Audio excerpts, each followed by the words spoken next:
Welcome back, everybody. So, my next movie review is actually something very different for you. Well, not different, it's just something that I've been wanting to review for a while, and I've just decided to do this now.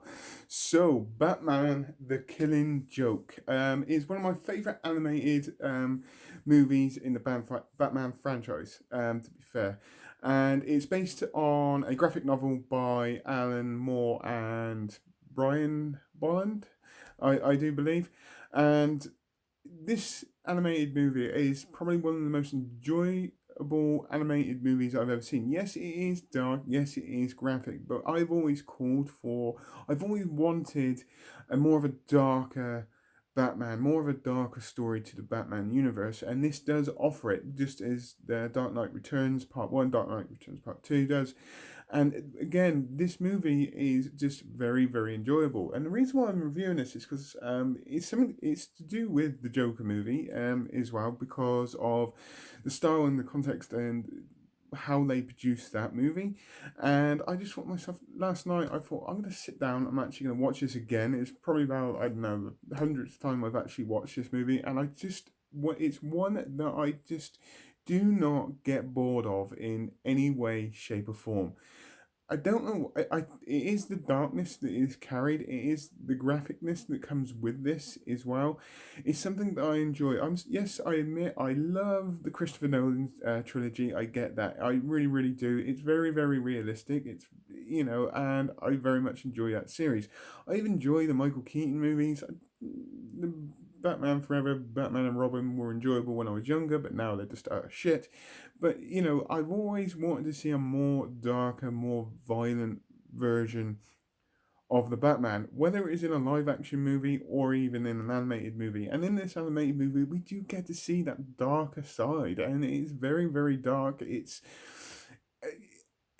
very gritty. It's just absolutely fantastic. And then when you chuck in Kevin Conroy as Bruce Wayne and Batman, doing the voice for Bruce Wayne and Batman, and even Mark Hamill as the Joker, who potentially is the one of the best performances as a Joker, even though you don't actually get to see him physically. The voice he carries with the style they put him in, and the style of the Joker, the design of the Joker in this, it fits so well, and it just works really, really well.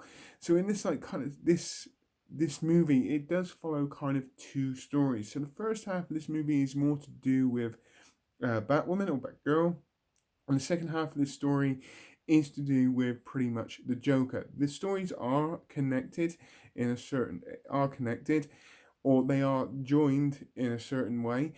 But the first half of this movie is mainly focused about Batwoman and her partnership with the Batman, even so much her love for the Batman and Bruce Wayne, how much she is taking risky, very risky risks in this, and basically trying to undermine Batman's kind of authority over her, which she kind of likes, but yet she kind of doesn't. She's trying to be that independent superhero. She wants to be able to do this by herself, but she can't get that because she's almost like she has to answer to Batman because there is that kind of authority there. He is essentially trying to train her, but yet he's trying to protect her from getting too hurt. She is quite young at doing this, where Batman is a lot more experienced.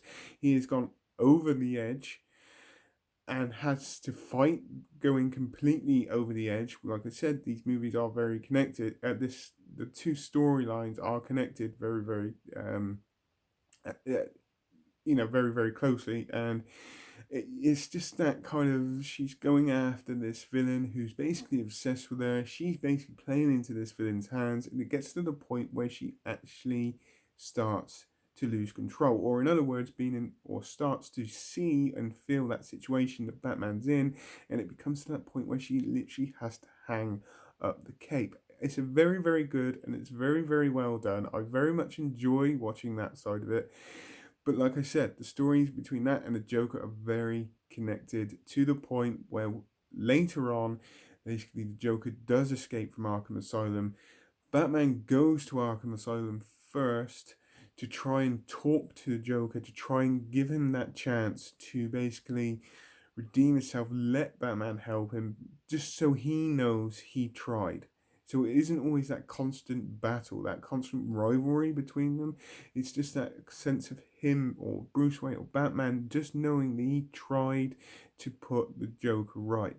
Unfortunately, in that situation, the Joker had already escaped and basically is using Barbara as his trigger for Commissioner Gordon, where you get introduced to a very, very creepy scene, very, very dark scene where he turns up at the house and basically paralyzes. And this is a spoiler if you haven't seen it. I do apologise. But then again, if there's any Batman fans out there, if you haven't watched The Killing Joke, there is something seriously wrong with you anyway. It's such a great, great animated movie.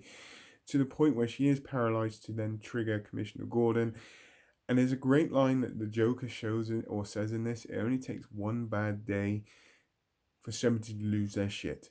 And this is essentially all he's trying to do. He's trying to break Commissioner Gordon to try and get Batman to basically finally go over the edge.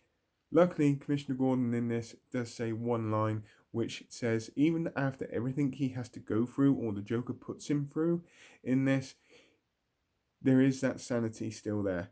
And it has to be done in a certain way, which he basically tells Batman. And he's, even then, essentially, the main part of the story is to do with the Joker trying to push Batman over the edge so they become more alike.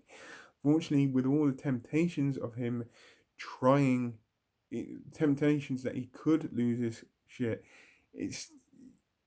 he fights it, and it's just so well done. Yes, there is certain little bits in here which I could potentially be. It's not for children. I'm gonna be honest with you. It's definitely not for children, in any way, shape, or form. But the way they put this together, it's just fantastic. It's just enjoyable. I love all the voice work that is done with this, the dialogue that they give each character, mainly Mark Hamill's the Joker. There is some absolutely brilliant dialogue in this movie from him in every single way, especially towards the end. I absolutely love him as playing the Joker, even though whether it's a voice or not, I don't care. You stick the voice with the design of the Joker that they put in, it just makes it very, very creepy. Adding that, you get a bit of an origin story to the Joker in this. Yes, it's not the same as in the Joker movie, but you still get an origin story of sorts of how he became the Joker, how that one bad day basically changed somebody.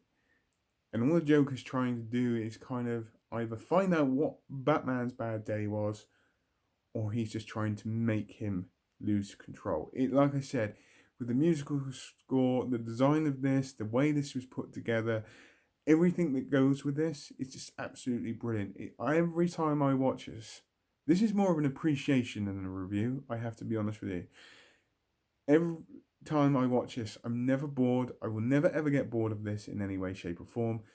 And it's just so enjoyable. And it's one of these animated movies where I can literally go, out of all the Batman animated movies, even like The Dark Knight Returns, even Batman Return Phantasm, there's all sorts of different animated movies out there. This one is probably my favourite. That closely followed by The Dark Knight Returns, or even Batman Year One.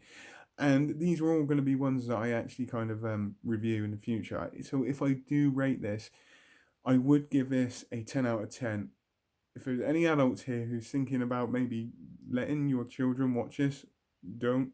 There is some violent graphic bits in this animated movie. It is based on a graphic novel, so I do not recommend this to show it to your children, because there is a few little bits in here which might actually potentially scare them.